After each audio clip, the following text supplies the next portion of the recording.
24 ঘন্টার মধ্যে বিএনপির পাপিয়া এবং হারুনকে বহিষ্কার করা উচিত বলে আমি মনে করি। বাংলাদেশের অন্যতম একটি সেরা দল বাংলাদেশ জাতীয়তাবাদী দলের নামে চাঁপাইনবাবগঞ্জে সমাবেশ করে সেই সমাবেশে হারুন এবং পাপিয়া বক্তব্য রেখে যে ধৃষ্টতা প্রদর্শন করেছে সেটা বাংলাদেশের আলেম সমাজ মেনে নিতে পারে না। বাংলাদেশের একজন সাধারণ নাগরিক রাজনীতি করতে পারে, বাংলাদেশের একজন রিকশাওয়ালা ভ্যানওয়ালা রাজনীতি করতে পারে, বাংলাদেশের একজন শাক বিক্রেতা, মাছ বিক্রেতা, গরুর বিক্রেতা তারা রাজনীতি নিয়ে কথা বলতে পারে, ভোট দিতে পারে, ভোটের দাওয়াত দিতে পারে। কিন্তু হারুন পাপিয়াদের মন্তব্য অনুযায়ী বাংলাদেশের কোনো আলেম, বাংলাদেশের কোনো ইমাম, বাংলাদেশের কোনো কারি, বাংলাদেশের যারা ইসলামিক স্কলার তারা নাকি কারো জন্য ভোট চাইতে পারবে না, ভোটের জন্য তারা নাকি লড়াই করতে পারবে না।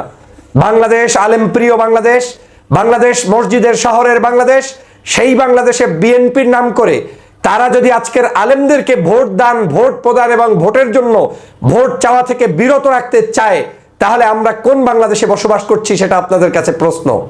একই কাজ আওয়ামী লীগ করেছে। বিগত দিনে আওয়ামী লীগের সময় তাফসির মাহফিলগুলোতে 144 ধারা জারি করা হতো। বিগত সময় মাহফিলগুলোতে স্টেজে মঞ্চের সামনে থেকে আলোচনা চলা অবস্থায় মাইক কেড়ে নেওয়া হতো, মাউথ কেড়ে নেওয়া হতো। বিগত সময় আলেম ওলামা মাহফিলে যাওয়ার পথে তাদের গাড়ি ভাঙচুর করা হতো। আজকের ঠিক একই উপায়ে পাপিয়া, হারুন সহ বেশ কিছু লোক এখন বিদেশিদের এজেন্ডা বাস্তবায়নকারী হিসাবে রাজপথে নেমেছে আলেমদের বিরুদ্ধে, ইসলামের বিরুদ্ধে, ধর্মের পক্ষের যে সকল মানুষ তাদের বিরুদ্ধে। একজন আলেম, তিনি তো আলেম, সে আলেমের জায়গায় থাকবে, তার ইমামতের জায়গায় ইমামতের জায়গায়। তাই বলে তিনি কি কোনো পক্ষ কিংবা বিপক্ষ নিয়ে ওয়াজ মাহফিল কিংবা তার ভোটাধিকার প্রয়োগ করা কিংবা ভোটের জন্য তিনি মাঠে ময়দানে মানুষের কাছে আহ্বান করতে পারবেন না? তিনি তো আলেম ঠিক আছেন, কিন্তু তিনি তো জন্মগতভাবে বাংলাদেশের নাগরিক। তার তো ভোট দেওয়ার অধিকার আছে, ভোট চাওয়ার অধিকার আছে, ভোটের পক্ষে বিপক্ষে মন্তব্য করার অধিকার আছে। এটা আলেম হোক আর রিকশাওয়ালা হোক, প্রত্যেকের সেই অধিকার আছে। তাহলে হারুন এবং পাপিয়ারা কি কারণে এই মন্তব্য করছে এবং রাজপথে নেমেছে, এটা এখন সরকারকে খতিয়ে দেখা উচিত। আমি মনে করি এটা রাষ্ট্রদ্রোহিতার শামিল। রাষ্ট্রের প্রত্যেকটি নাগরিকের স্বাধীন মন্তব্য কিংবা গন্তব্য রয়েছে, কিন্তু একমাত্র ইসলাম কিংবা ধর্মভিত্তিক মানুষদের সেখানে কটূক্তি করা হয়। কত বড় দুঃসাহস! তিনি বলছেন যেই আলেমরা ইমামতি করবে, যেই আলেমরা মসজিদে নামাজ পড়াবে, তারা যদি রাজনীতি করে তাদের পিছনে নামাজ পড়া জায়েজ কিনা সেটা খতিয়ে দেখতে বলছেন কে? পাপিয়া। ওরে বাপরে বাপ, কত বড় মুফতি সাহেব পাপিয়া! তিনি বলছেন আলেমের পিছনে নামাজ হবে কিনা খতিয়ে দেখতে হবে। এই একই আচরণ আওয়ামী লীগ করেছিল। তারা জানাজার নামাজ নিজেরা শুরু করে দিয়েছিল, তারা কোরবানির চামড়া নিজেরা নিজেদের বাসা বাড়িতে রেখে দিয়েছিল, কওমি মাদ্রাসায় দেয় নাই। আর আজকের আপনার দশাও তাই হয়েছে, আপনিও সেই একই কাজ শুরু করেছেন। আপনার এলাকায় আপনি এমপি হবেন না হবেন সেটা আপনার ব্যাপার, কিন্তু আপনি কোনো অবস্থায় একটি গোষ্ঠীকে আপনি বলতে পারেন না যে কোনো আলেম, কোনো ইসলামপন্থী নাগরিক ওয়াজ মাহফিলে ওয়াজ করতে পারবে না, রাজনীতির ময়দানে ভোট চাইতে পারবে না, তার পিছনে নামাজ হবে না। এই বক্তব্য আপনি রাষ্ট্রদ্রোহিতার শামিল করেছেন। এই বক্তব্য ধর্মদ্রোহিতার শামিল বলে আমি মনে করি। আজকের কোন ভাষা ব্যবহার করলেন আপনি? কি কারণে আজকে বলতে গিয়ে বলছেন আমির হামজার বিরুদ্ধে, আজহারি সাহেবের বিরুদ্ধে, তাদের বিরুদ্ধে বলতে গিয়ে তাদেরকে কুৎসা রটাতে গিয়ে বলছেন এরা নাকি মালয়েশিয়া থেকে খাওয়ার জন্য এসেছে? ধিক্কার জানাই আপনার এই সকল কুচক্রী মানসিকতার, ধিক্কার জানাই আপনার এই সকল অসাবধানতাবশত এই সকল বক্তব্যের। আজ এই বাংলাদেশের মানুষ ধর্মভিত্তিক মানুষদেরকে পছন্দ করে। ভোট কাকে কে দেবে না দেবে সেটা জনগণের সিদ্ধান্ত। আজকের শহীদ রাষ্ট্রপতি জিয়া রহমান বাংলাদেশে সমগ্র রাজনৈতিক দলগুলোকে ওপেন স্পেস তৈরি করে দিয়েছিলেন শুধুমাত্র বাক স্বাধীনতা এবং বাকশাল থেকে মুক্ত হওয়ার জন্য। বাক স্বাধীনতা দিয়েছিলেন, কিন্তু সেই দলের একজন নেত্রী পরিচয় দিয়ে আপনি কি করে মানুষের বাক স্বাধীনতা বন্ধ করতে চান? আপনি কি করে ধর্মভিত্তিক মানুষগুলোকে আলাদা করতে চান? তারা কি এদেশের মানুষ নয়? তারা কি এদেশ নিয়ে ভাবার চিন্তা নাই? তারা কি সংবিধান নিয়ে কথা বলবে না? তারা কি ভোট নিয়ে কথা বলবে না? তারা কি রাজনীতি নিয়ে কথা বলবে না? এই কেমন বক্তব্য যে আজকে আপনি দিয়েছেন, যেই বক্তব্যগুলোতে সমগ্র বাংলাদেশের আলেম সমাজকে আপনি হাও করলেন। যা কিছু ঘটলেই ভয়। ভয় কেন? এতই যদি আপনার জনপ্রিয়তা থাকে আপনি আপনার মতো করে নির্বাচনে জয়যুক্ত হন, আলেমদের বিপক্ষে দাঁড় করাবেন কেন? আপনি যদি এত সাহস থাকে, পারলে নিজ দায়িত্বে আপনি নির্বাচন করেন। এত বড় একটি সংগঠনের নাম দিয়ে, ব্যানার দিয়ে, তারপরেও যদি আপনাকে আলেম বিদ্বেষী হতে হয়, তাহলে বুঝতে হবে আপনি মূলত এই সংগঠনের উপকার করতে আসেন নাই, আপনি এসেছেন মূলত কারো এজেন্ডা বাস্তবায়নের জন্য। আমি বারবার বলেছি, কয়েকজন ব্যক্তিকে বিদেশি সংস্থা এজেন্ট হিসেবে নিয়োগ দিয়েছে, তার মধ্যে এই পাপিয়া এবং হারুনরা।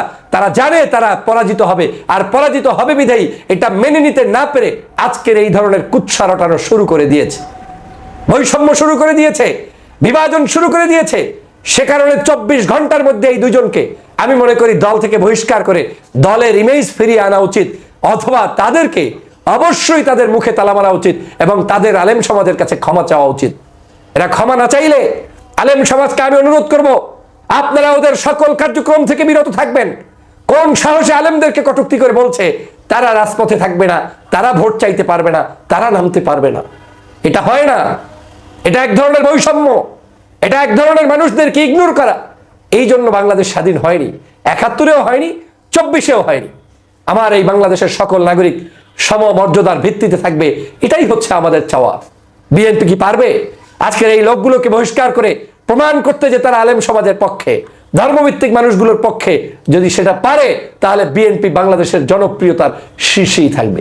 কিন্তু যদি আজকের সেই কাজটি করতে তারা দ্বিধাবোধ করে, তাহলে বুঝতে হবে এই মানুষগুলা কাদের ছত্রছায়া, কি কারণে এরকম আজকের বিভিন্ন জায়গায় ষড়যন্ত্র করছে, সেটা আমাদেরকে ভাবিয়ে তুলছে। প্রিয় বন্ধুরা আমার, বাংলাদেশের সমালোচনা করতে গেলে রাজনৈতিক সমালোচনা আপনি করতে পারেন। জামাতের সমালোচনা করবে বিএনপি, বিএনপির সমালোচনা করবে জামাত, কিন্তু এমন কোনো শব্দ চয়ন হবে না যেই শব্দ চয়ন দিয়ে আপনি বাংলাদেশের মানুষকে বোকা বানাবেন, যেটা শেখ হাসিনা করত।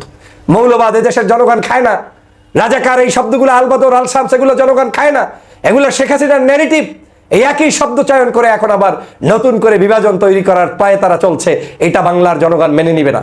গতকালকের হেফাজতে ইসলামের বৈঠকে হেফাজত আপত্তি তুলেছে, মৌলবাদ শব্দ ব্যবহার করা যাবে না। বিএনপির কোন কোন নেতা সেখানে বলেছেন মৌলবাদ বলতে আপনাদেরকে না, জামাতকে বুঝিয়েছি। তার মানে যা ইচ্ছে সব জায়গায় এই নামটাকে ব্যবহার করা যায়, ট্যাগ দেয়া যায়। এই ধরনের কারণেই তো শেখ হাসিনার পতন হয়েছে।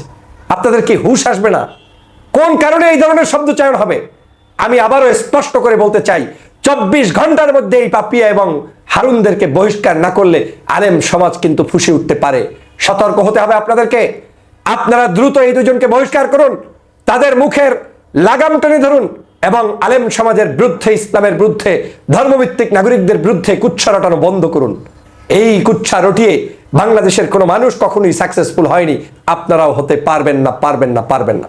প্রিয় সহযোদ্ধা ভাইরা, সে কারণে সারা বাংলাদেশের মানুষের মধ্যে এখন আওয়াজ উঠেছে, ওরা সম্ভবত বহিষ্কার হবে।